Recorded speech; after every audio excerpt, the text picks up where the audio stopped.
Yeah. What up, though? What's popping? What's happening? What's going on? You're back in the lab with your favorite neighbor, your man Mark Nash. He is I am he. Another great episode of Breaking Beats. Make some noise. How y'all feel? What's the deal? Y'all see the title? You see the thumbnail? You know what we here for. It's gonna be great, man. This is gonna be a great episode. Let's just jump right into it, man. Let's get it. It's your man Nash.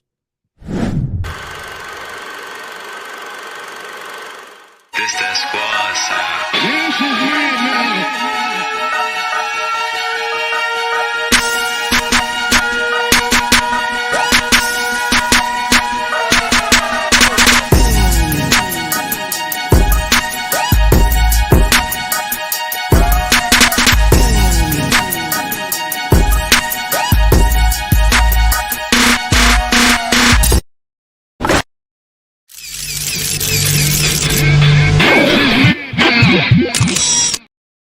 Yeah, man.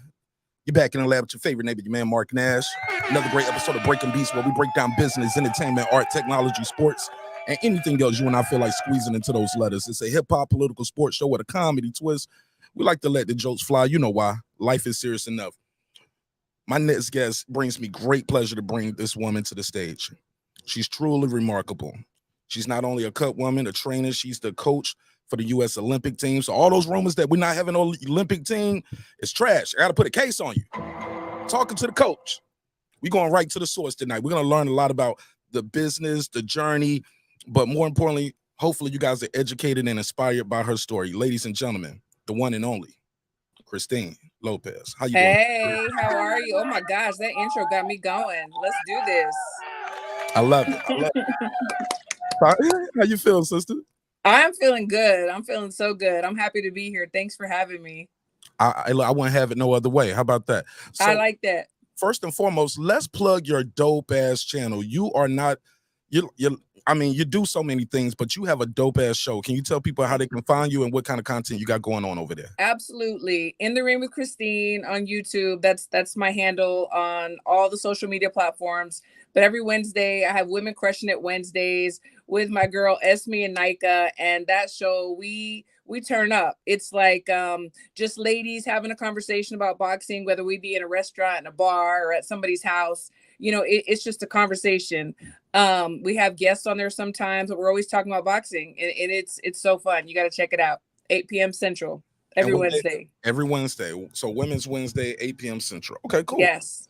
So tell us about your journey. How did you get started in the business of boxing and you do so many things you've been in this business for quite some time. Tell us how you over 20 years. Yeah, definitely. When I was 6 years old or younger, I decided that I wanted to be a boxer. I had a cousin that would come spend the night, he and his team, to go to tournaments. I was probably like 4 or 5. And I was just like, man, this life looks so exciting. And then I'm going to age myself. Rocky came out when I was 6 years old. And I was like, oh my God, like I have to be a boxer. But back then, it wasn't proper for a girl to be a boxer. You had to be a ballerina or a gymnast or whatever, cheerleader. And so it's kind of my secret fantasy, I got pregnant at a young age, started having kids, thought, you know what, I'm never going to be able to do this. But I got a divorce at 28, had 8 kids, and we all headed to the gym.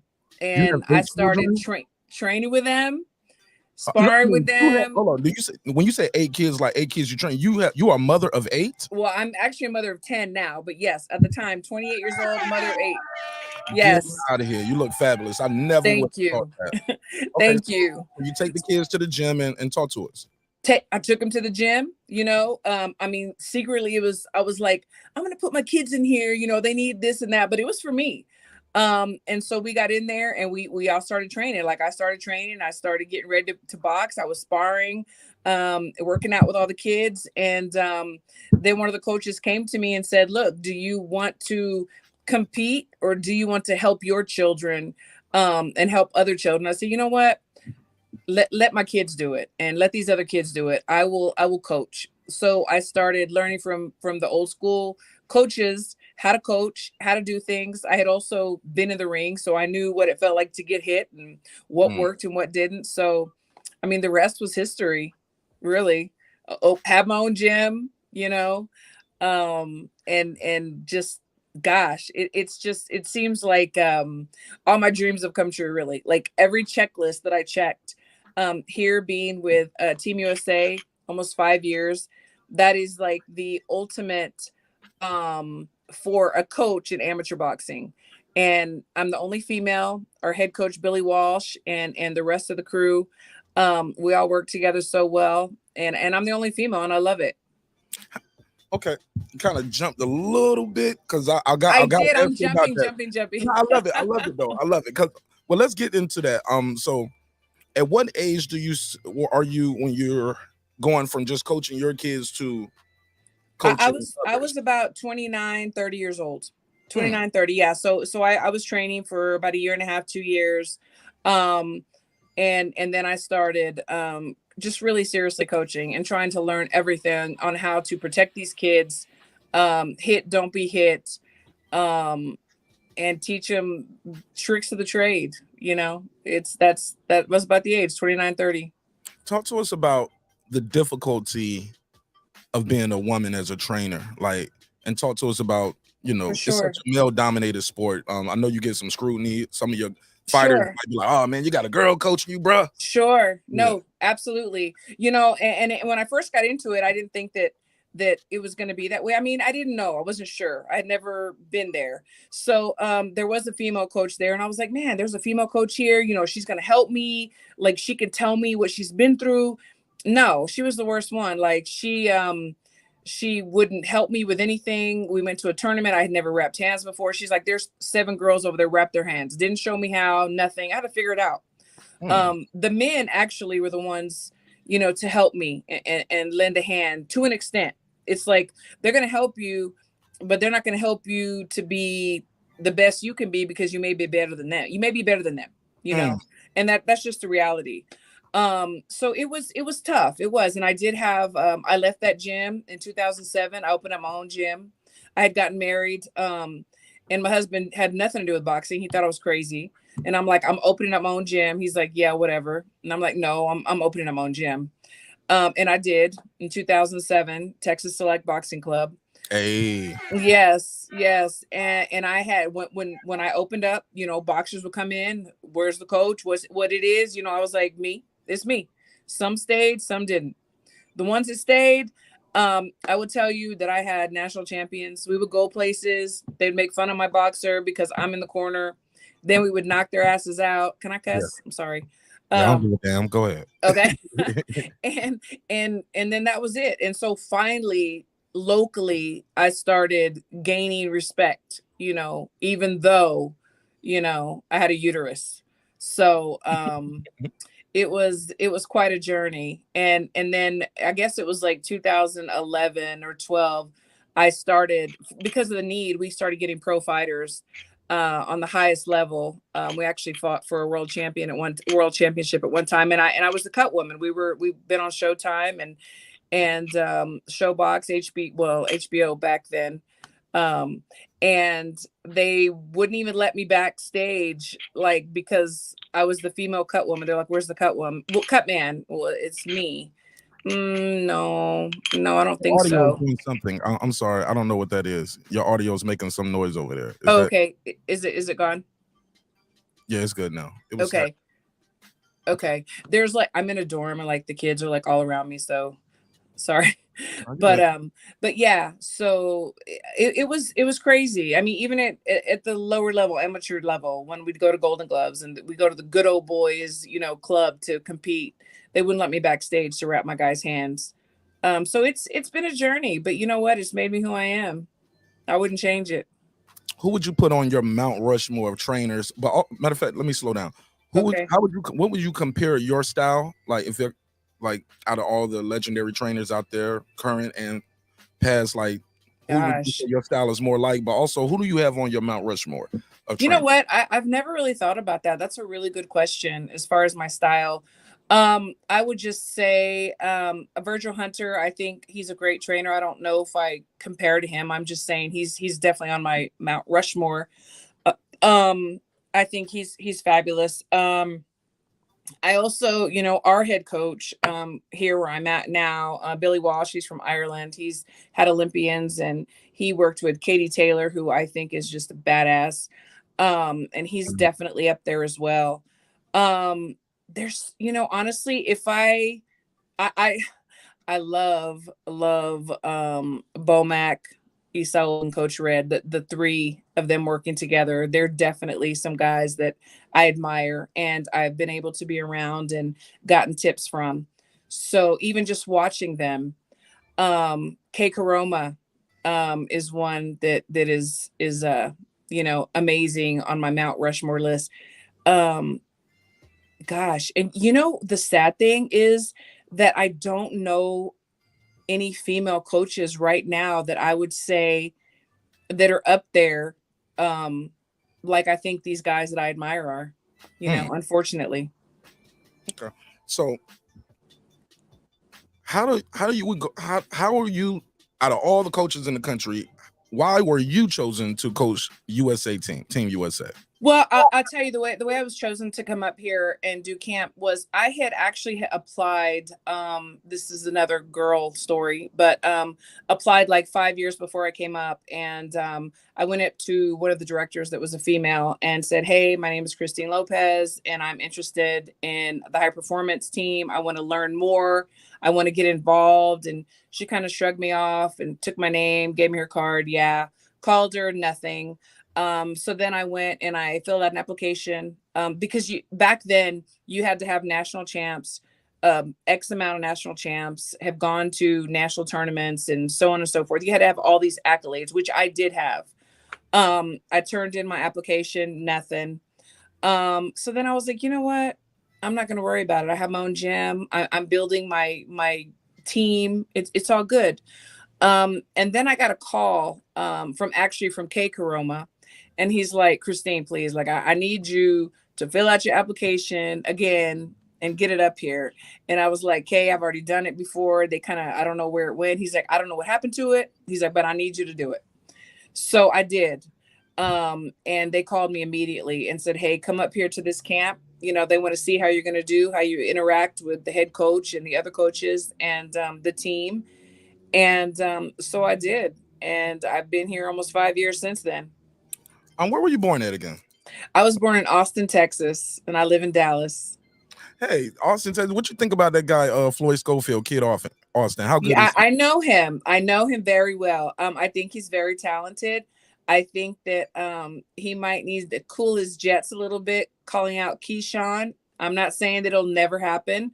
But there are, when people say there's levels to boxing, it's not just the saying, it's real. It's like a real thing. I gotta put a case on it. Okay. Yeah. Okay. All right. She said, I know him. He's cool, but he might not be He's ready. talented, but I just think it's too early. I do. Okay. When you think about boxing and Team USA, right? I remember it was a couple months, maybe a year ago, people saying we're not gonna have men's boxing in the Olympics no more, or because America, and say, hey, we getting out of it because of all the corruption. Had you heard those stories and rumors? Yeah, sure, we do. We hear everything before it goes out, and a lot of times, they're leaked out rumors. These are conversations. There's meetings going on. There has been corruption. It's been in the news. It's no secret. But the people that were in power are no longer in power, and we have new organizations and some popping up, and there's a lot of new things happening. And we are going to have the Olympics in Paris, and we are going to have Olympics after that. When we talk about corruption, it brings me to a question I love to ask professionals such as yourself. What can we do, and what needs to be done to clean up the sport of boxing?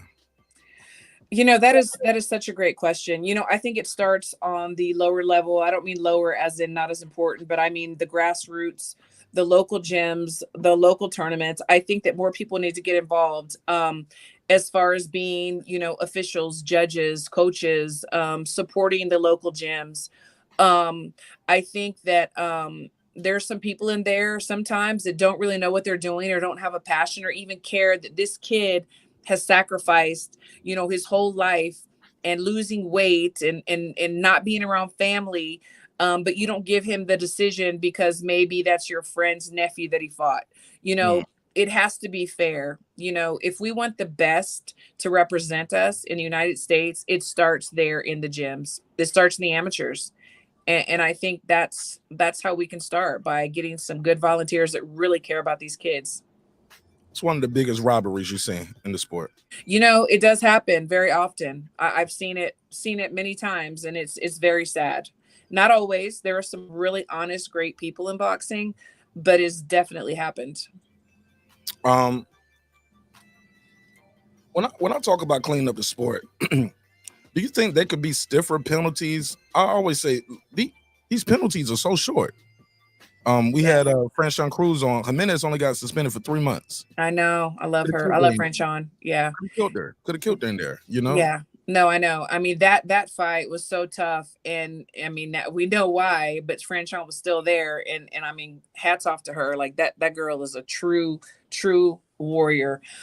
Yeah, I think so. I think that just a little slap on the hand isn't good enough, you know. And I mean, right now we have some controversy with Jamal Charlo holding the belt for 18 months, you know. And what are we going to do about that? Like, he should be stripped, honestly. Yes, he maybe has some health issues or family issues, but you know, what's good for the goose is good for the gander. You know, it's like, it has to be strict penalties across the board. Everybody get the same treatment, no favoritism. And we do see that a lot in the sport. So talk to us about being a cut woman, not a cut man. Yes. Stitch Duran is a really good friend of mine. I always call him Uncle Stitch, and he said Yeah. he said the guy who taught him. Oh, well, he said no. He said he learned it on, you know, just along the way. He said Yes. the old cut man back in the day, I would ask them for advice, and he was like, "Man, the hell with you. I'm going to the grave with this shit. I ain't telling nobody." Right. I don't. Yeah.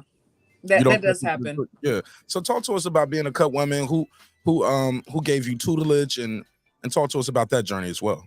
Well, you know, I was able to meet Joe Souza before he passed, Hmm. Todd Harleb before he passed, and Aaron Navarro, who thank God is still with us, a really good friend of mine from Houston.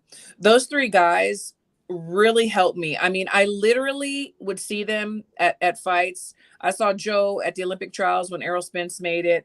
I saw Todd Harleb. He used to work Errol Spence's corners, cuts. He was he was his cut man, and for many other people too. And I would see him at fights. And then Aaron Navarro, I see him everywhere. He's Regis's cut man coach.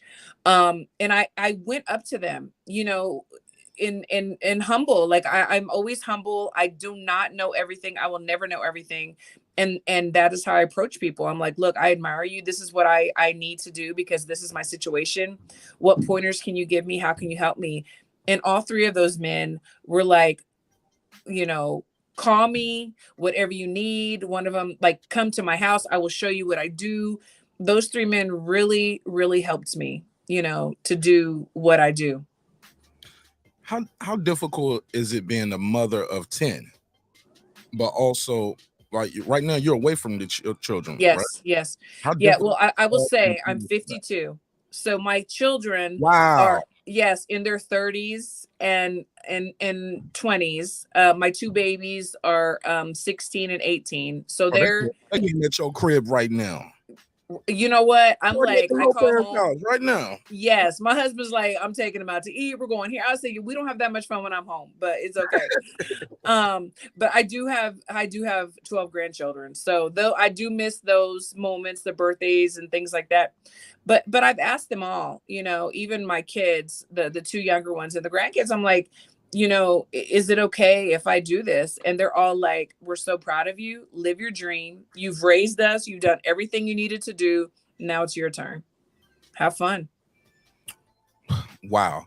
When you're I did not know that. 50. Wow. 52. Yes, sir. The water in Austin, Texas, man.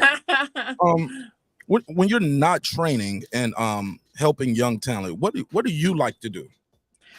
Definitely spend time with my family. We're always cooking together, hanging out together. My kids used to get so mad when they were young because I would say, y'all don't need friends. Y'all have each other. We have family. And now they're like, yeah, I mean, obviously we have friends, but we're such a tight knit family that we're always getting together. We're always supporting each other in each other's business ventures or school or whatever we might be into.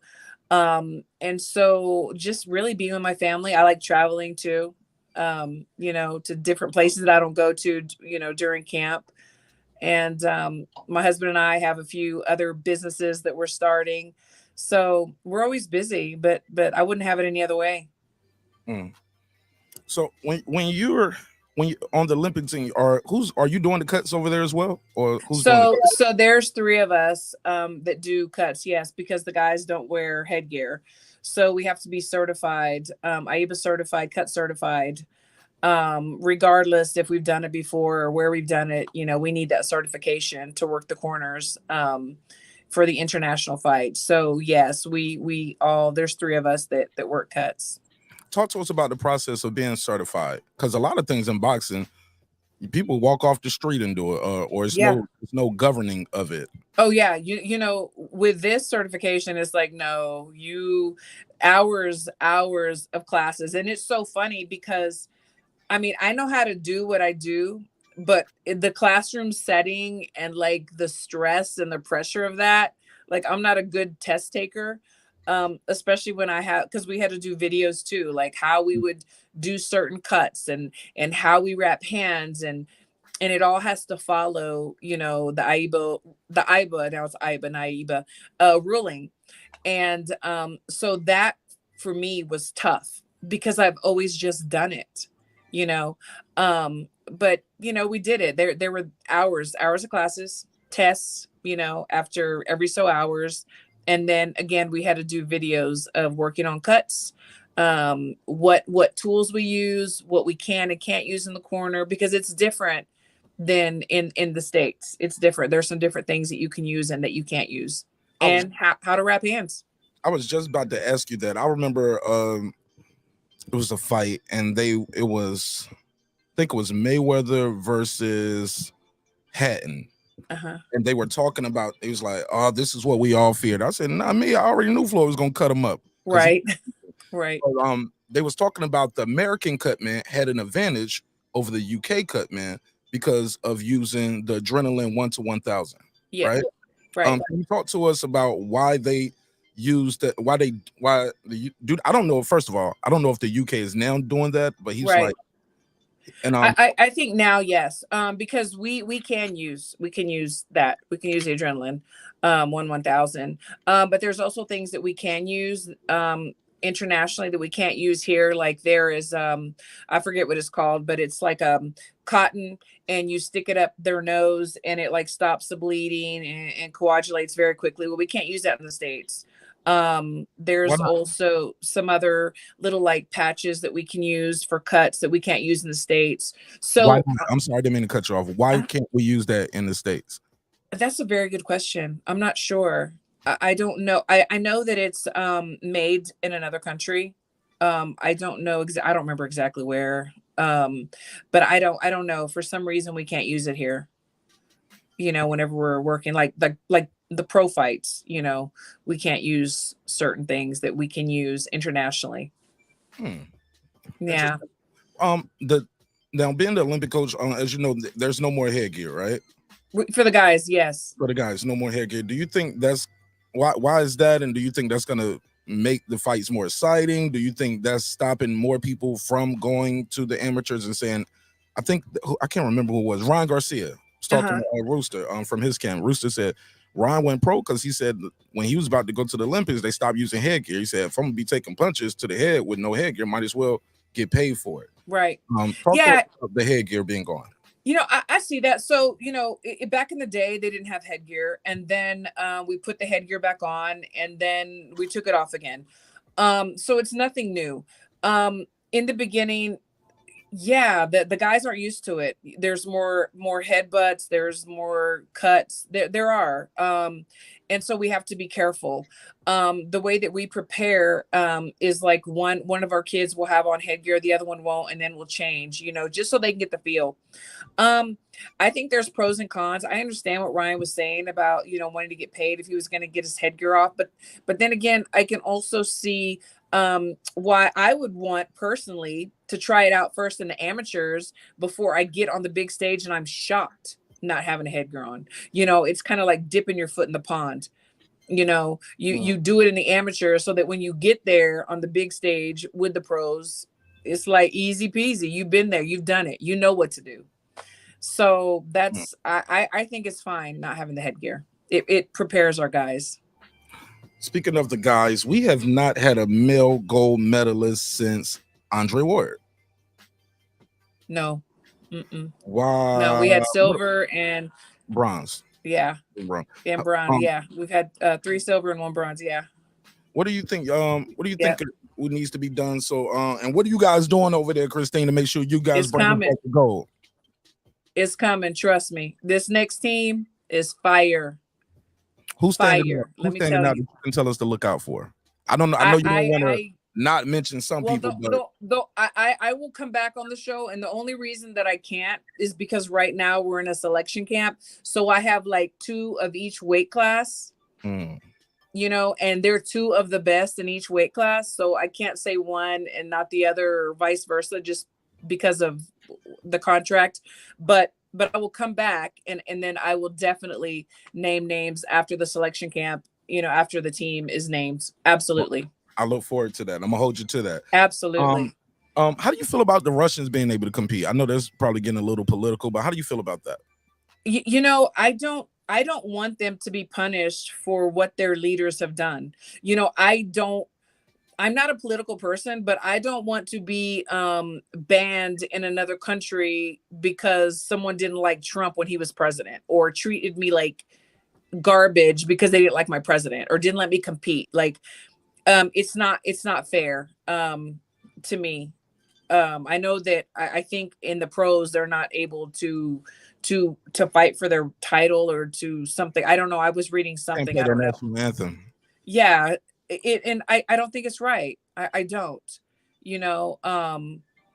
I think that we have to judge people on their character and what they've done and haven't done. And I don't want to be put in a category. I mean, we've been to other countries before, and they're like, they have this stereotype, not all of them, but they have, until they get to know us. We're just dumb, lazy Americans, and we're so privileged. They kind of right a little bit, Yeah, sure. Exactly. And then with the media, they see the worst of it. So I always want to meet people, get to know them, and then we go from there. I don't like all that other stuff.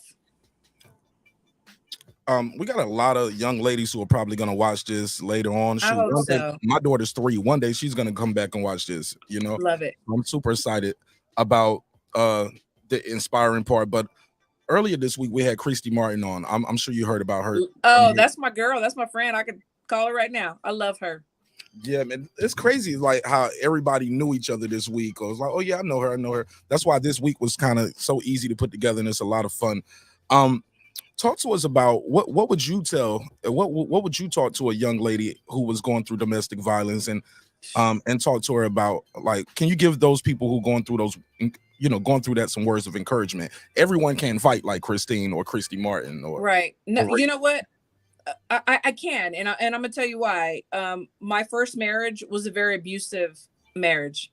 I had some injuries that I sustained that to this day I have issues. I would say, you know what, baby girl, you're beautiful. Love yourself. Nobody has a right to touch you, to talk down to you, to force themselves on you. You know what? Stand up, put your chest out, put your shoulders back, put your head up high, because anything that you want to do, you can do it. We just have to surround ourselves with the right people. You know, one of the reasons why I opened a gym and started coaching was because I did not have anyone to say, what are you doing? You know, what are your dreams? You don't got to be here. You don't got to do this. And I want to be that. And I will be that to anyone that lets me. So I can relate to everything Christy went through, except for being shot. You know. When did you realize, like, hey, Christine, when did you start taking that advice that you just gave those young ladies? When did you say, I matter, I'm enough, this isn't right, I deserve better? You know, when I was pregnant with my 8th child, and unfortunately, fortunately, I love my kids. They're amazing. And I'm glad they're here. But when I was pregnant with my 8th child, and my oldest children were, you know, they were like 8, 7, 6, 5, 4, you know, and they were starting to see things. That countdown. She said 8, 7, 6, 5, 4. It was like, I'm talking bam, bam, bam. They were starting to see and ask questions. You know, and I had to sneak them out to like go to church and like to go to my parents' house. And I was like, this is bullshit. Like, I'm not doing this. I've always been strong and feisty. And I'm like, why am I allowing this to happen to me? And so I just got up and I left. And when I left, my 2nd child, I will never forget this. He was 7 years old. He's like, Mom, why didn't you leave earlier? This is a 7-year-old telling me this. And then I was like, damn. Okay. I thought they didn't know. I thought that I was hiding it. But that changed my life. And I said I would never again, ever allow myself to be put in that situation. I would not settle. I wasn't going to marry somebody just because I had 8 kids. I needed someone to take care of me because I was taking care of myself and my kids. And when I married my husband, he married me because he wanted to. And I married him because I wanted to, not because I needed him or he needed me.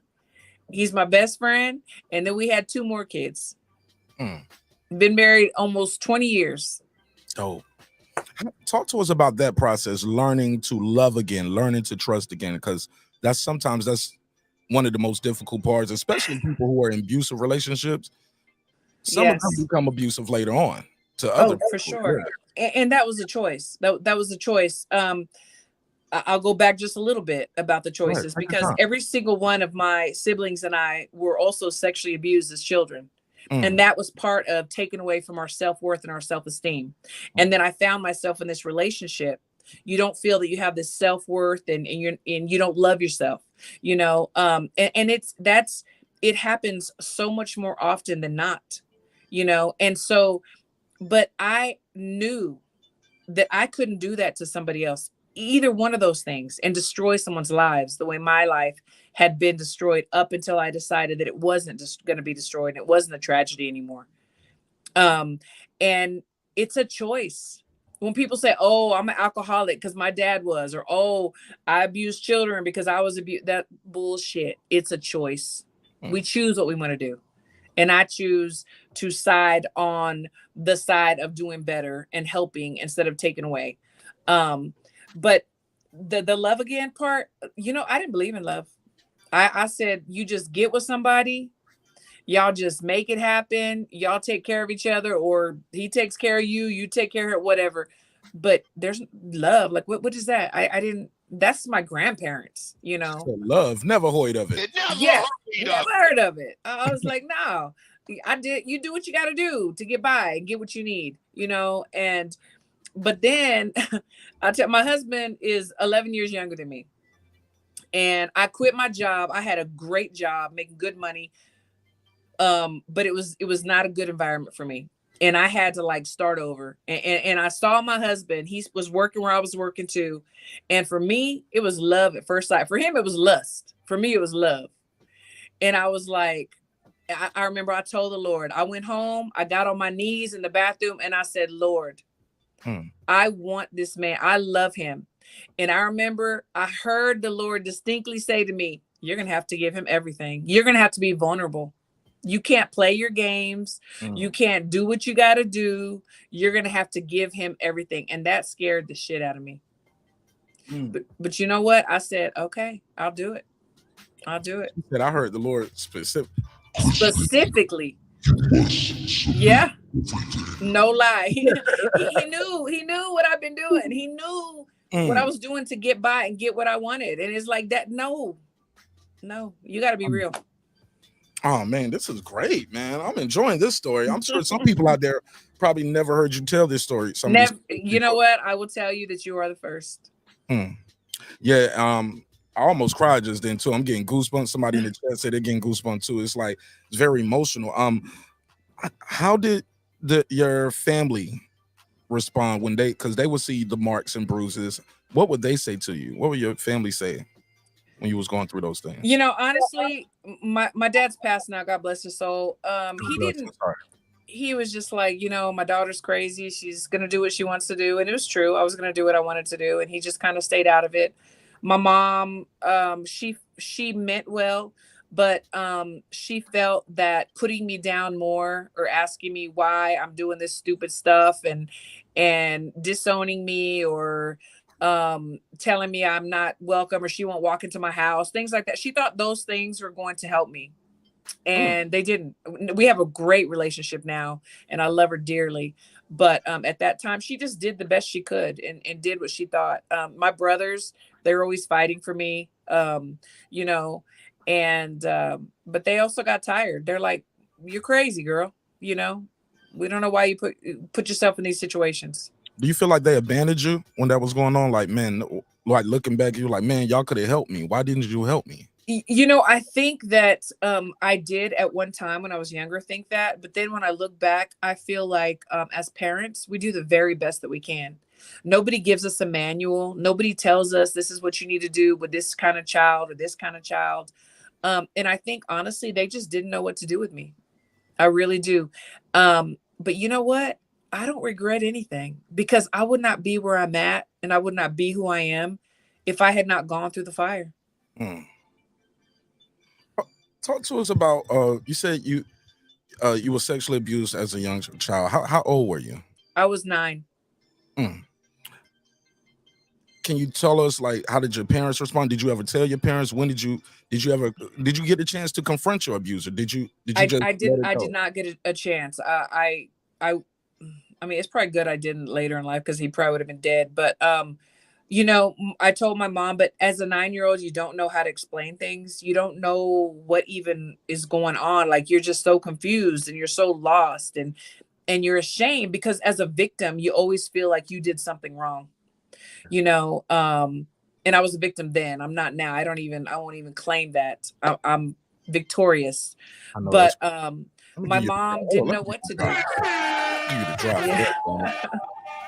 Victorious. I like that. Victorious, absolutely. My mom said she went over there and he was gone and the wife said, oh, she's sorry, and that was it. And I'm like, man, you know, I don't know. I don't know what she was supposed to do or not do. I really don't. You know, I think, like I said, she was young. She did the best she could, and I've forgiven everybody that's ever done anything to me because honestly, me loving myself and being exactly who I want to be and where I want to be is bittersweet revenge.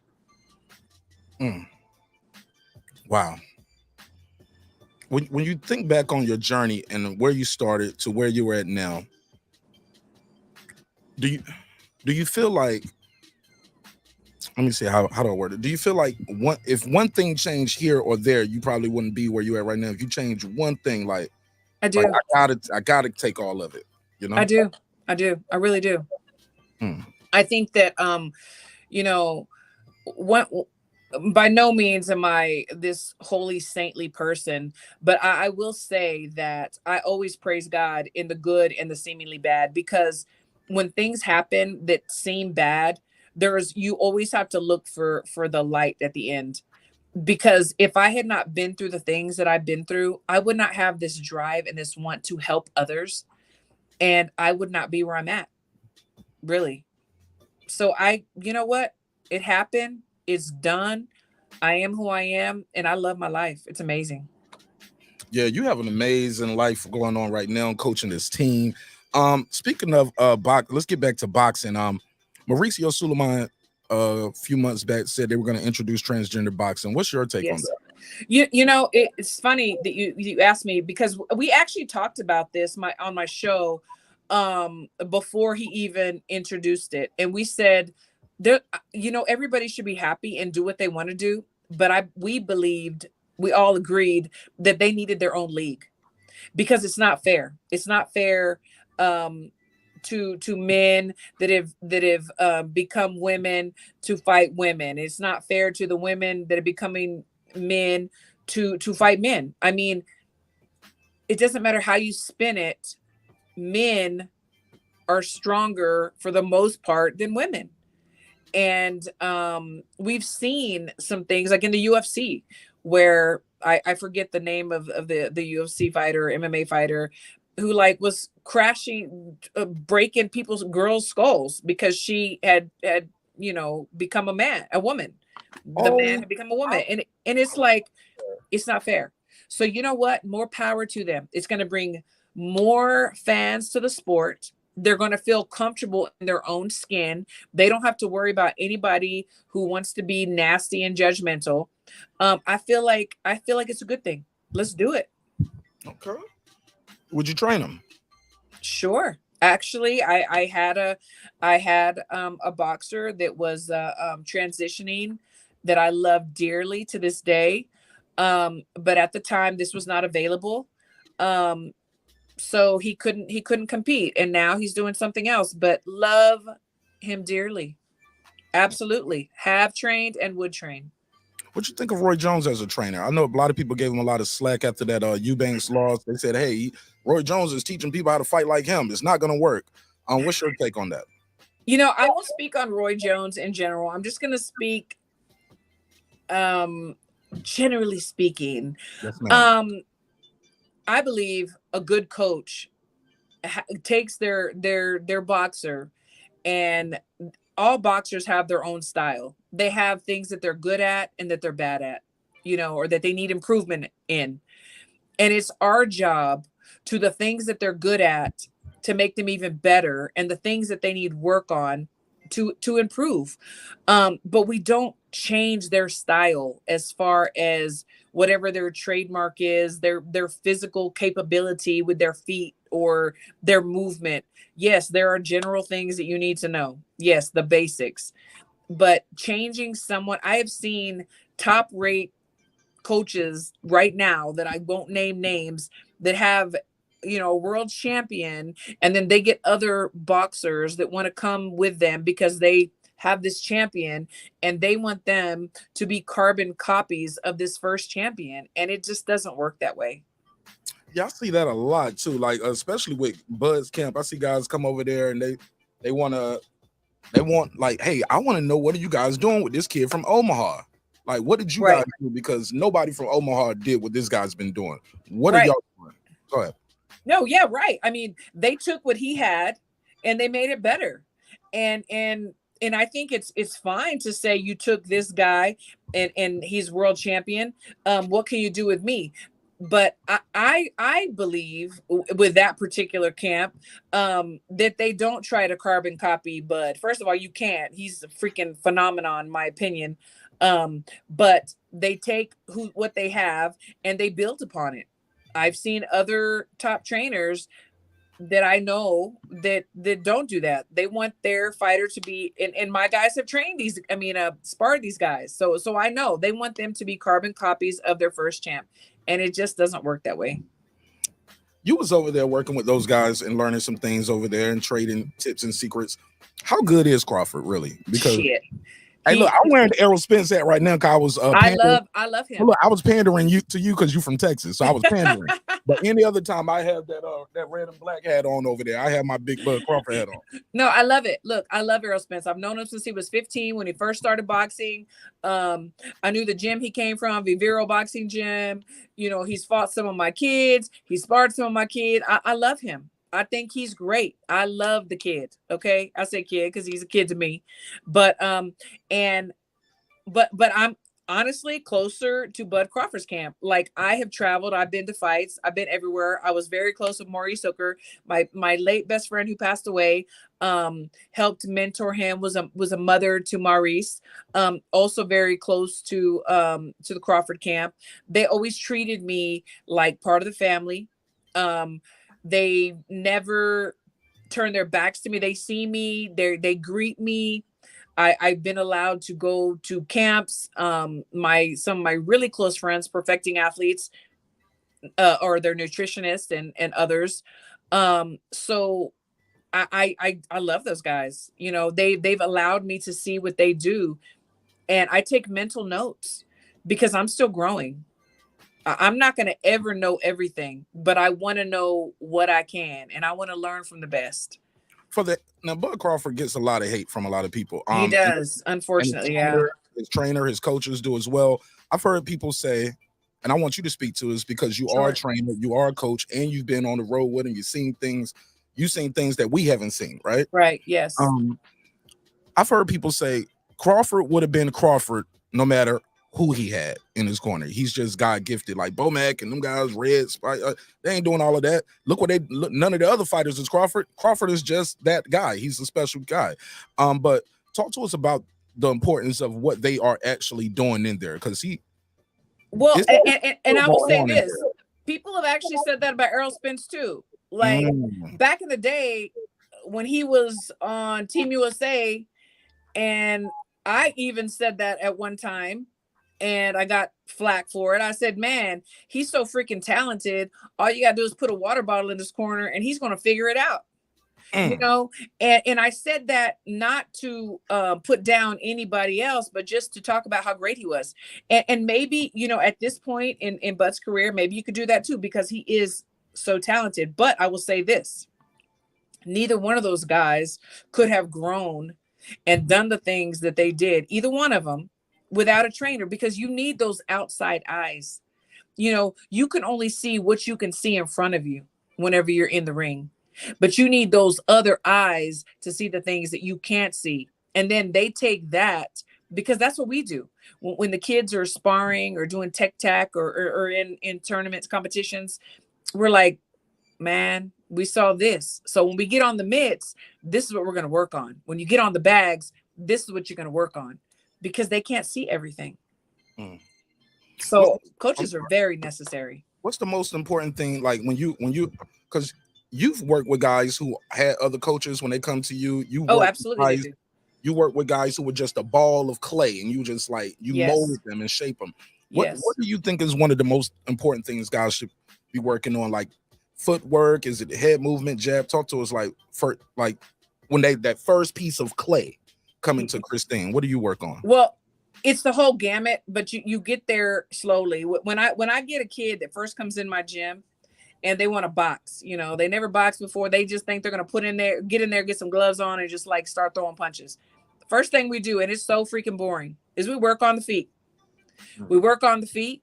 We work on where you hold your hand placement. We work on throwing a punch, how to bring it back so you're protected at all times. And we do this over and over and over again until it's muscle memory, until you have balance, and it's boring. And they're like, oh my God, I've been doing this for 2 weeks. Well, you know what? Until you get it, we might do it for 2 more weeks.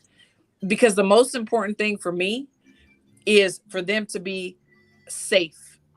If I get a world champion or an Olympian, that's great. That's just gravy on top of, you know, the mashed potatoes. But first and foremost, you got to go home to your parents and to your family. I have kids. I have grandkids. I'm going to protect you. That's number one. Speaking of protecting these fighters, seems like fighters aren't protected. This is another question we've been talking about all week long. The commissions work together. They got no standing 8 count, 12 rounds. They have rules. The promoters have rules, and they have things that protect them. Fighters are not too protected. Why is that? Do you think the powers that be doesn't want, they just want to keep it like it is, the Wild Wild West? What say you? It's a travesty because you always hear people saying boxing is a business. It is a business. It is, and if there's no money to be made, these aren't just boxing fans that are promoting, you know, because they love boxing. They're promoting because they love money, you know.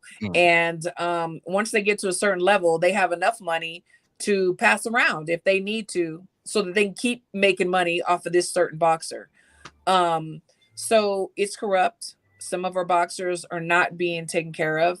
I think since the last boxer passed, they're trying to be better, you know, at the 8 counts and calling off fights. But it's also the responsibility of the corner. If you see your guy and he's not looking good, don't wait on the ref to stop the fight. Throw a towel in. I don't care if he's going to be mad. I don't care if he's going to fire you. I don't care if he's going to cuss you out and not pay you. You got to save his life. Hold on. What you mean not pay me? I'm just saying. You don't pay me now. If he threatens not to pay you. My point is get paid. My point is you got to save his life, because he's a warrior and all he knows is go. It's up to us to take care of them.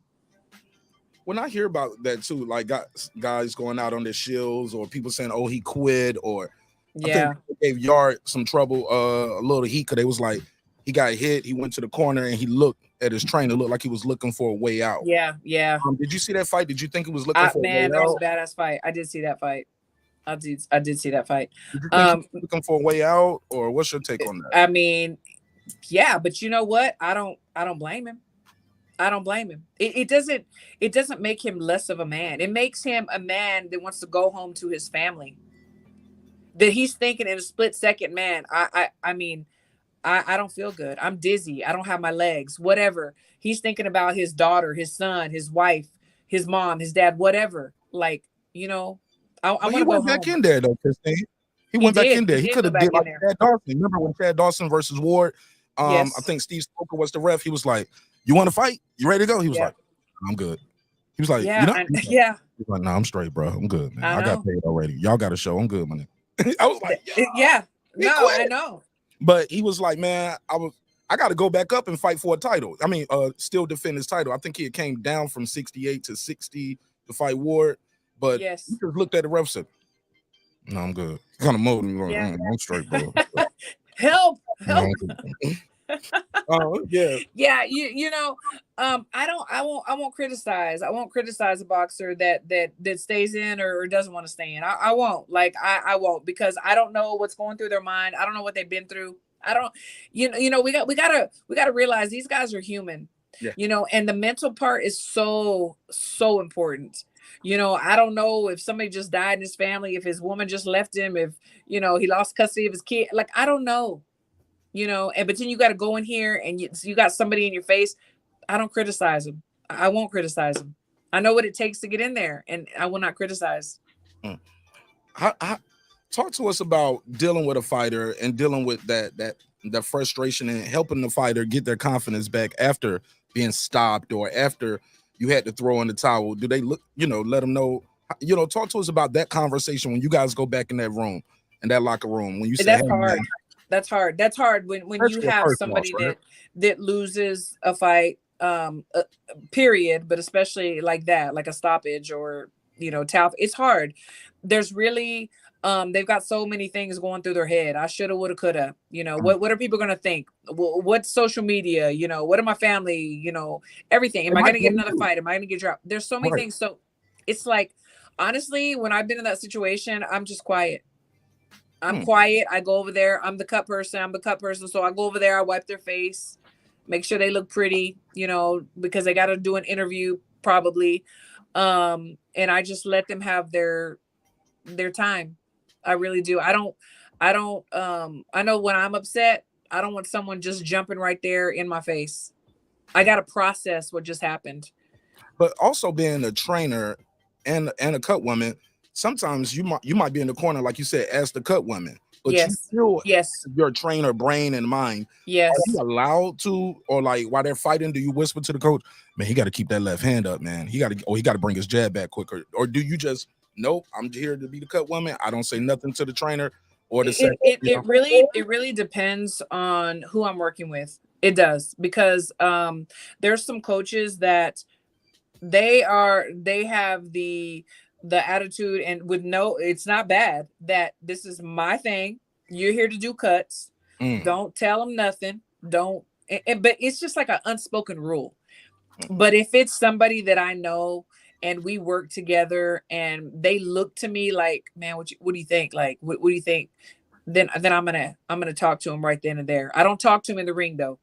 When I'm in the ring, I'm calm and I take care of my job. The whole time that my fighter is fighting, I'm looking at their face and making sure they don't have any abrasions, any eggs on their forehead, any blood. That is my focus. But yeah, it just depends on who I'm working with. Cool. You got time to take a couple calls, or let people ask a couple? Absolutely. Let's go. All right, I appreciate your time, man. I really Yeah, appreciate for sure. I appreciate you. It's fun. You super dope. Yeah, you super dope, man. Thanks. And I appreciate you sharing your story with us. Hopefully, like I said, somebody's gonna be inspired by this. Yes, I hope so. Yeah. I hope so. I'm gonna drop the link out there. I'm gonna let you guys beam up, ask her a question or two, and I'll open the phone lines up. Let me put the phone number on the screen so y'all know what I mean when I say these things. Put it on the screen. While I do that, let me ask you this. Talk to us about this. You give back to your community a lot. Talk to us about some of the things that you do to and inspire other people. My gym is nonprofit. We don't do it for the money. We do it for our neighborhood, for kids that don't have a place to go. I mean, honestly, my gym is sometimes people's second home, and we're mom and dad, I've had boxers live with me. One of my boxing daughters is going to be giving birth when I come home, and I'm going to be there with her. We raised her through high school and college, and we really give everything. We give everything to our boxers. I didn't know this the other day. Somebody was talking about Michigan. I think who told me they had a boxing scholarship. That was back in the day. Yeah, so Michigan. They don't do that anymore. No. Why do you think the USA amateur system isn't as illustrious as it used to be? Why are guys not doing the amateur programs? Why are they not going to the Olympics? They get to a point, boom, I'm going straight pro. Why is that? Is it just because of the money? Is it the gold anymore? I mean, I've heard people say that, but anyone that I talk to and anyone that we've had here in camp and stuff, and this is what they've been dreaming of. Like, there's still people that want to come through the program, because honestly, with coming through the program and then going pro, I mean, your stock is raised, whether you want to go pro or not. It's just this is like it as far as the amateurs, to be on Team USA. I don't know. I haven't experienced that. I really haven't. Like, everybody's goal is to get here that I know and that I talk to. I see a lot of guys skip the amateurs, man. They just skip that stuff. They just and they some do, and that's okay. I think that there's still some old school coaches that are like, you don't need that. You can fight. I tend to question some of those coaches, because I've known some where they just kind of get a guy on the street, or a guy comes in and he wants to go pro, let's go, and to me, they're doing it for the wrong reasons. They're trying to make money off this kid that, of course, the kid thinks he can fight. Of course, he thinks he's tough and nobody can beat him. Who doesn't think they're great? And then you got somebody boosting you. So yeah, let's go pro. I don't need to go through the amateur program. And then the coach is like, okay, yeah, this is how I make my money. This is how I pay my rent. This is how I pay for my wife's car. So let's go, Tell us about a time where you had to kick somebody off the team. Talk to us about that, because everybody doesn't make it. Talk to us about that, where not kick them off, where you have to tell them, I'm sorry, it's not going to be you this year. So as far as my own gym or up here? Both. So in my own gym, I've never kicked anybody out, because, like I said, it's more than a gym. It's more than just being a boxer. I want them to be champions in life. I have some kids that are on the spectrum that they will never compete, that I would never let them get hit in the head. Why is that? they're on the spectrum. They're not totally 100%, and I won't allow it. Okay. But they need a place to go, so they come and they hit the bags. They come and they make friends with their boxing peers. They do mitts. They do everything. Exactly. And so kicking anybody out, we've never had to do that. We've had all walks of life. Trust me. I mean, I one time I went to one of Spence's fights when he first went pro, and it was Gangster's Paradise, and everybody that was there were my boxers, and they're like, oh my God, Miss Christine, oh my God, I was on the floor and they want to buy me this and do this. We don't turn anyone away. We treat everybody the same. We love them all. So talk to us about that when you have to tell somebody who come out there to you guys in Colorado, correct? We're in Colorado Springs, yes. They left New York, Philly, Atlanta, Florida. They came out there. Their family packed them off. They trust you with them. They're just not going to make it this year. Yeah, it's not. So it's not quite that simple. So there's a process. They have to win USA national tournaments.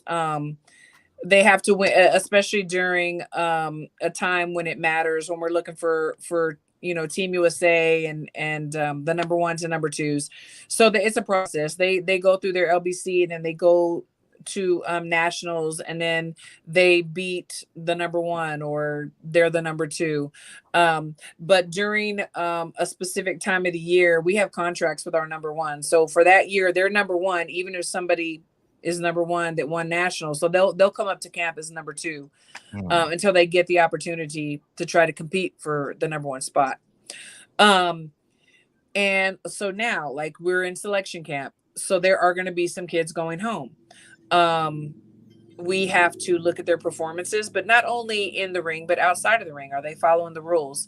Because we have to think these guys and girls are going to represent the United States of America. So there are going to be some sad eyes, at the end of this, and it's heartbreaking. But they're all on a point system. They start with X amount of points, and then it's deducted, and whoever has the most points at the end in that weight class, they're the ones that stay. I didn't know that. Yes. So they start off with points from their record, or do you mean like? No, they just come in. Everybody, it's just like, you go in and you get a bag full of chips when you're, gonna play on the poker or whatever it is. You get all your chips, and then as they, start whatever getting deducted, whatever you're left with, that's what it is. Who decides the deductions? It's kind of a the coaches have input as far as us working with them every day, but it all comes down to our head coach, Billy Walsh, and our manager, Matt. Yeah, he's up there. It comes down to them, and Billy's really the one that has the last word. You have a question right here. Excuse me. Cooking with Sir saying, you said, Mara, ask her thoughts on my guy, Carmel Moulton. Okay, Carmel Moulton. I'm not familiar. Is he youth? Is he amateur? Is he on the youth team, or is he elite? Because I'm not familiar with that name. Yeah, me neither. Let me see. Carmel Moulton. Carmel Moulton, no. Carmel Moulton. Let me see. Boxer, Carmel Moulton.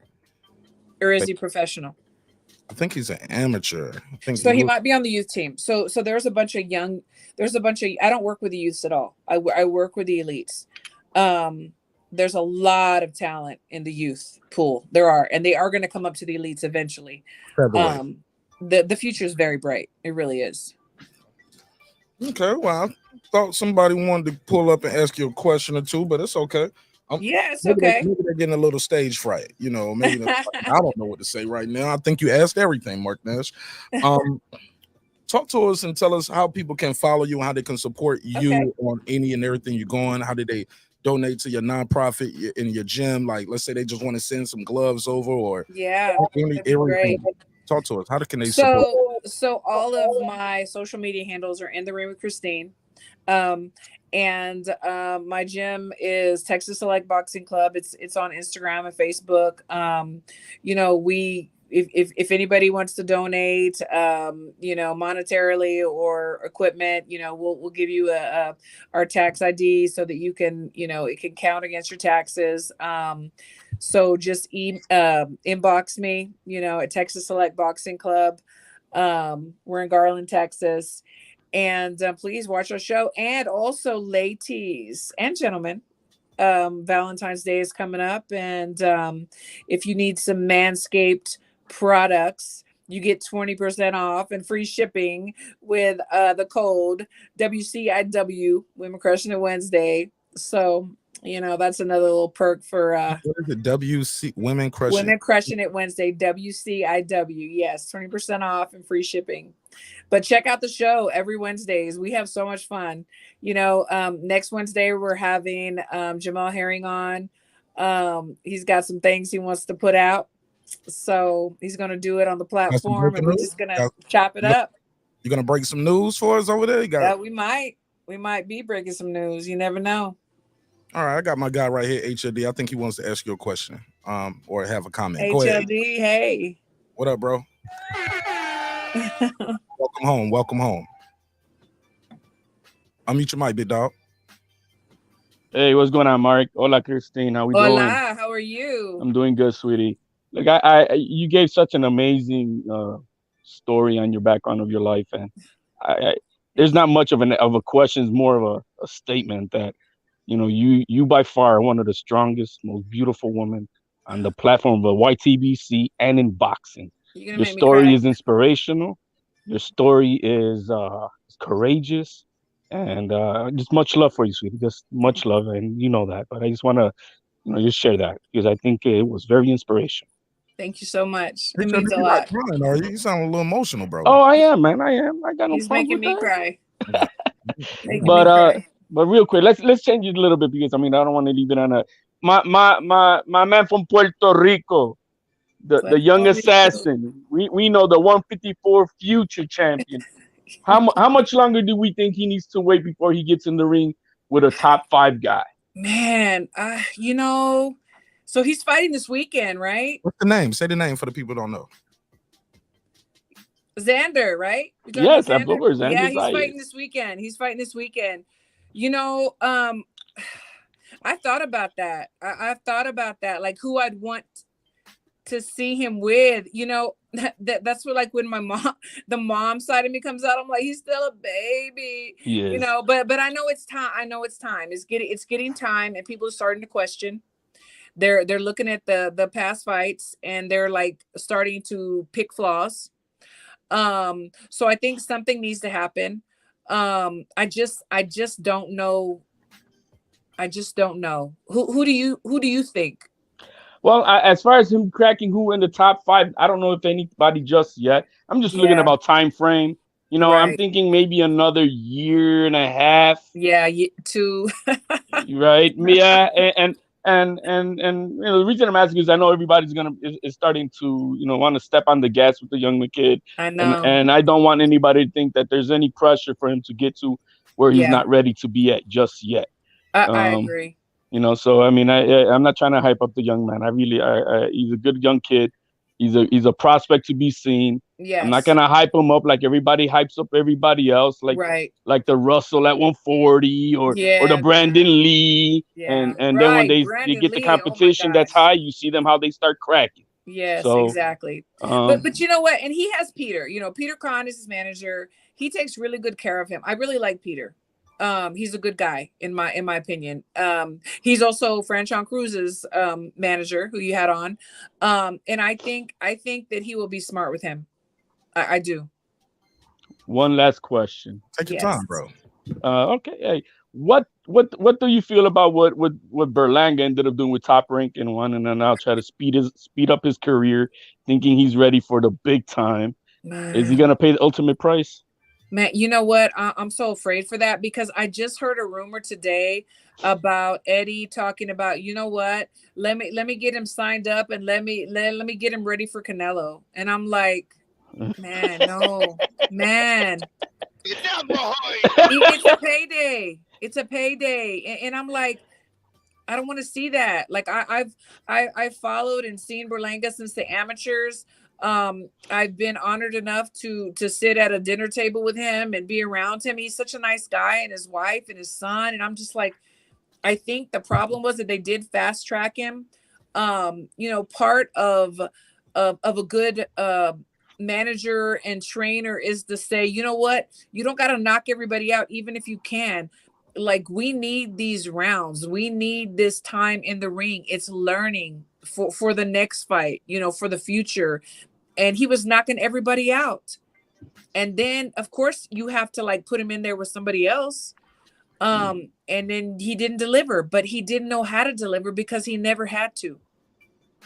Do you think at this point maybe they're just, hey man, if we could land the big paycheck check and we just cash out on this fast fame, that's really an illusion type of thing, but he'll just cash in on the fame and call it a day. Unfortunately, it just looks that way to me. And we mentioned it earlier, like, it's not just a cliche that boxing is a business. It is a business. And if they don't see dollar signs when they look in his face, then they don't want him. But they do. Right now, he's at a point where he just left Top Rank, and I saw Oscar was talking to him too, and Eddie, and they both see dollar signs, and they're like, okay, they don't care about the kid. They see a paycheck, and it's so sad because these warriors are like, man, I'll fight anybody. I can beat anybody, as they should feel that way. Absolutely. That's kind of how I feel about the young man. I think he also knows that he's not as, to me, he's never been as good as he thought he was. Right. And we started seeing also the chinks in his armor in the last few fights. Yes. And so if his fame is high, man, let me cash this in, even if I get blown out, and then walk away into the sunset. But yeah. Unfortunately, that's the ugly side of it. But some guys are ready, though. Some guys are ready very early on, earlier than others, right? How do you ascertain, like? Well, like Lomachenko, when he fought, he did his pro debut, he said, I want to fight for a title. And what happened to him? And he had 300 amateur fights under his belt. You would think he was ready. But honestly, you're not ready until you're ready. It's like the amateurs and the pros are two different things, and if you're knocking everybody out, you're not getting that schooling. You're not getting that college that you need for the bigger fight down the line. Even if you can knock this guy out, get those rounds, work on things y'all been working on in the gym, with your coach. Maybe y'all have a game plan that y'all want to follow because y'all been watching film, which you should have been. Okay, this is what I want you to do this round. This is going this way. Let's do this. There has to be a strategy. You can't just go in there and knock everybody out, because then what? You can't knock everybody out. Not everybody's a special fighter. It's just, there's certain breeds.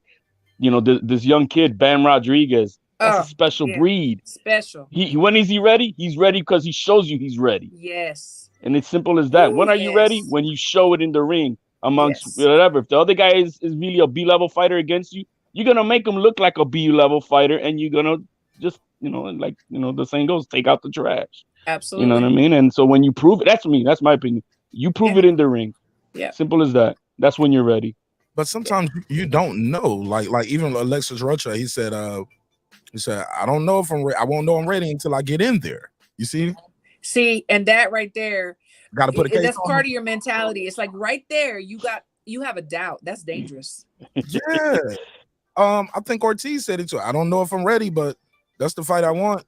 Those are doubts. You can have no doubts. I'm ready. Let's go. Let's eat. Let's go right now. Let's go. I can fight you in your backyard right now. You seen these guys though? Can they beat? Can he beat Bud Crawford, Alexis Rocha, Virgil Ortiz? What do you think? I think that I would not want to see Virgil in there right now with Crawford, because I believe that Crawford would win, and I love Virgil. I think he's great. I've known that kid since he was 9 years old. He's super talented. 9. Super talented. But I think that right now is not the right time. Maybe in a year or two, but right now is not the right time. I disagree, Christine. He's number 1 in the WBO. Though. I know. And let's talk about that. Let's talk about these politics. Cool. I've been to these conventions. I see what happens. Night before the convention, people having dinners together, making deals, doing this. Then a manager comes up the next day with the rankings. Hey, why is my guy number 10? He should be number 5. Oh, you want your guy to be number 5? Okay, we're going to boost him up. He's number 5. Trust me. It's not always fair. But why babysit that number 1 spot then? He's been number 1 over there since Sean Porter fought Crawford. It was Porter, it went to Virgil, then went back to Porter. Now he's over there, instead of saying, hey, I want my title shot, I'm number 1, he's going the WBA route, and he's fighting to possibly maybe be the mandatory for the versus standing. Yeah, I mean, and I know he had some health issues and some things going on, but what's going on? What's he doing? Let's go to Champion Heart. Champion Heart, thanks for pulling up. Welcome home. Welcome back to the neighborhood, Playboy. Talk to me. What's up, my brother? How you doing, man? I'm always good, even when it's bad, my brother. Right. HLD, what's up, brother? Good, man. All right, most definitely. Salute to you, Christine. Thank you. Again, like HLD said, your story is very inspirational, and you're definitely a survivor. I'm glad that you're still here with us, and I think it's great that you are. I mean, correct me if I'm wrong. You are the first female to be a cut. I won't say guy cut person. Is that correct? As a first female to be a cut, there's been other cut women, for sure. There's been others. I can't name any right off the bat, but yeah, I actually can't remember any. That's why I said that. I've seen them. I think. Okay. But thank you, though. Thank you. Most definitely. So you're in Garland, is that right? My gym is in Garland, and I live in Rowlett. Yes, which is like 5 minutes up the road. Okay. I'm gonna come check you out. I'm in Arlington. Oh, are you? That's fabulous. Yeah. So do you have a gym there? No, I just live there. I used to train over at I don't know if you're familiar with John Lawson. Lawman. Yeah. Lawman, exactly. Yeah. He was my boxing coach. I've got a martial arts background. Wow. But he was my boxing coach when I was fighting, when I was kickboxing. God bless his soul. Yes. Yeah. He passed, but man, that was my dude. That was my guy. Loved him. That's definitely his son has taken it over, and that's cool. Know. And he's doing good. He's doing real good, most definitely. But yeah, I'm definitely gonna come check you out when I get back in town. Thank you. But let me ask you this: what's your opinion on Clarissa Shields? As far as what she's done for women's boxing. Man, she's done amazing things for women's boxing. She really has. Who else has gotten 2 golds? She could have gotten a 3rd, I'm sure, if that's what she wanted to do. I love to see success stories. She came from somewhere where there was little hope, and she made it out of there, and she's still there, and she's inspiring women and men, in her town. I think that she has earned her stripes, and she can say and do what she wants to do, and nobody can say anything about it. Is she the quote? Is she the greatest woman fighter of all time? Well, now come on now. Look. I have two favorites. Okay, 2 favorite boxers. Period. I have 5, but 2. Christy Martin and Ann Wolfe. Those are my girls. Oh yeah, Ann Wolfe. No, ain't no joke. So I'm not ready to call anybody the GOAT, because those 2 ladies right there, though there are others, yes there are, but for me, they were the pioneers. I wish, we're the same age, but I wish that they were around when I was a little girl, because man, I would have been in the ring. I would have been done this earlier, Yeah. And I just happen to know both of them, and I can call them friends, and they still inspire me to this day and give me strength. That's what's up. Let me ask you this before I go. You think Layla ducked Ann Wolfe? Yes. Yeah. I would have too. Right, She's right. still tough. She's still tough. Right, right. Well, definitely salute to you. And like I said, when I get back to town, I'm gonna come check you out. Definitely. I'll be back in town on February 27th, and I'll be home for 3 weeks. And then I'm back over Okay, here. cool. Sounds Come good. see That'll me. work. Okay. All right, most definitely. All right. Take When we care. had Christy Martin on, she said, "Would I say I was the best? I don't know, but I'm gonna tell you wasn't the best. Lucia Riker, she was Yeah, not. The she best. loved. Yeah. I was like, oh, I said Christy Martin. I said shots fired. She was not the best. I was like, I know. Yeah, she has said that. yeah. Man, I didn't know you was that tight with Ann Wolf. I might need to reach out to you for a favor, man. See if we can get home one day. Okay, for sure. That's it for me, HOD. You got anything else? Anybody got anything else you want to say to the sister? No, man. Just much love to everybody out here in the chat. Christine, much love to you. Thank you Yes, for coming much love, on. my friend. You know, welcome to the neighborhood. Hey, I like it. And hey, God bless everybody. We'll talk soon. Thank you Yes, so sir. much. Hey, look, and again, man, please plug your dope ass channel. I know we've been saying it all night. Yes, no, please, yes. Everybody, please subscribe to In the Ring with Christine. I need some more subs, man. I'm trying to get paid like everybody else. You know what I'm saying? I know that's Come on right. now. And also, please tune into the show every Wednesday. Women Crushing It Wednesdays. What time? All the What time on ladies, Wednesday? all boxing. We have so much. What time on Wednesdays? What time? 8 Central. 8 Central. 8 Okay. Central, 9 Eastern. Yes. Let me ask you this: being a host, right, of a show, Yeah. how different is it from going from that to doing what we're doing tonight and sitting here like just? I like answering it. all these questions? I like it. And you know what? If you would have told me like 10 years ago that I would have a show and I would be speaking in public and I'd be on other people's show, I'd be like, oh no, hell no, I'm not doing it. I wanted to be in the background. I didn't want to be there, but you know, you do what you got to do. Oh, before I forget, as a trainer, how what do you think about my sister Rachel Donaire and what she's doing with Nonato and their I always call them boxing royalty. What do you think of what you got going on over there? Oh, I love it. She's fabulous. Yeah. You know, I love to see it when I say strong, and I mean it in every sense of the word. I love to see these strong women coming out in boxing and doing what they want to do, how they want to do it, but not only for themselves, they're doing it for others. It's like she's helping others. She's inspiring others. She's giving people advice, you know. I love it. Like, I think she's fabulous. And I'm so glad that she was the connect for us, you know. And that's what I'm talking about. What does she have to gain from this? You know, I have so much. I never knew her before she was on our show a couple of times.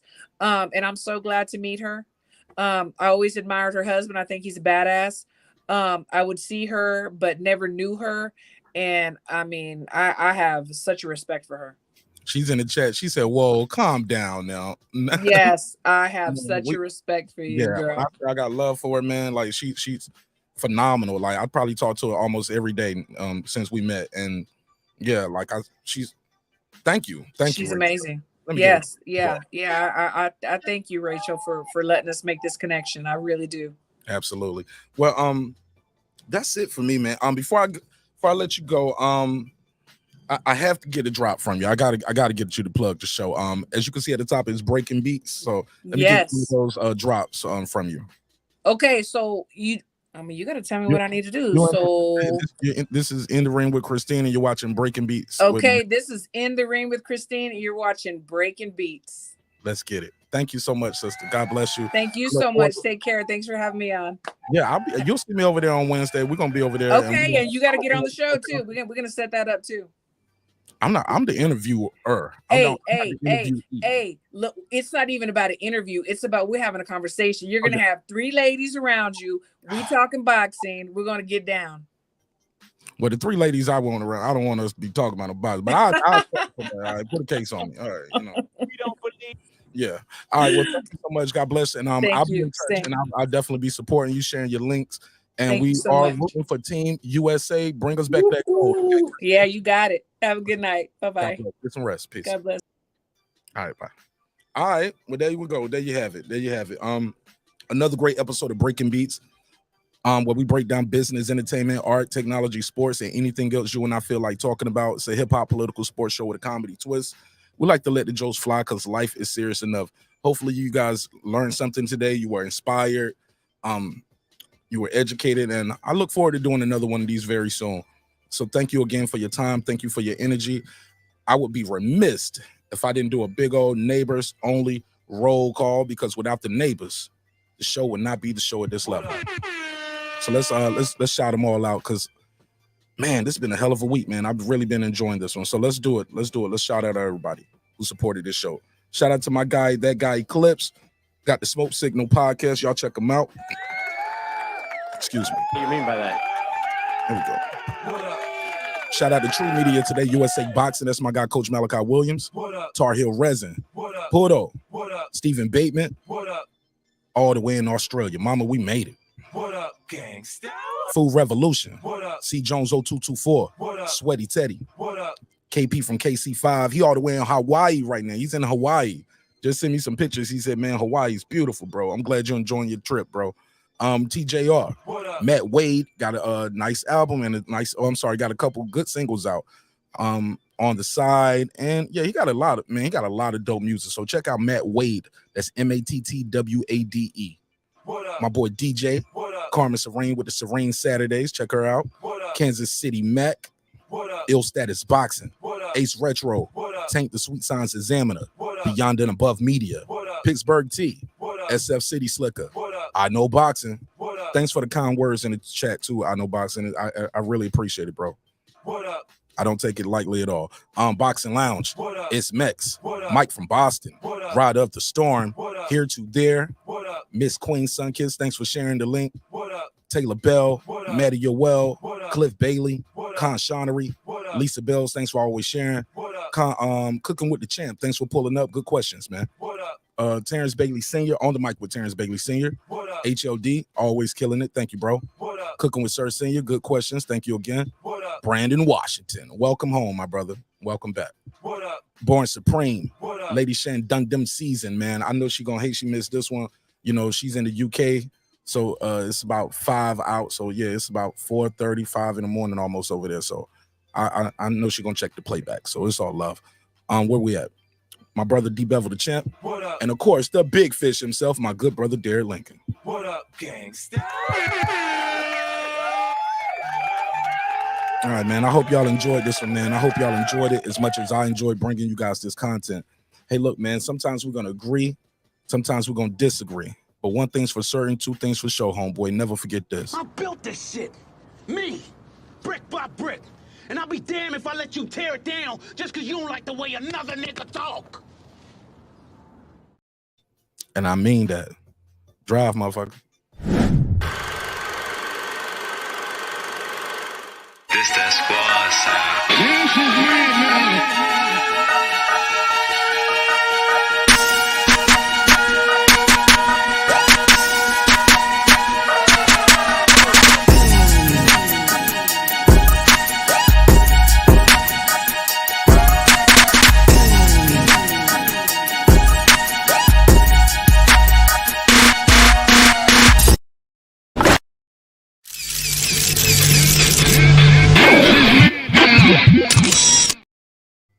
Make sure y'all got the notifications on. I might do a little pop-up on y'all. You know what I'm saying? You know how I do.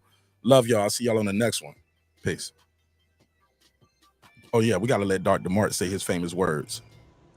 Subscribe. I don't care how many subscribers he has. Support him.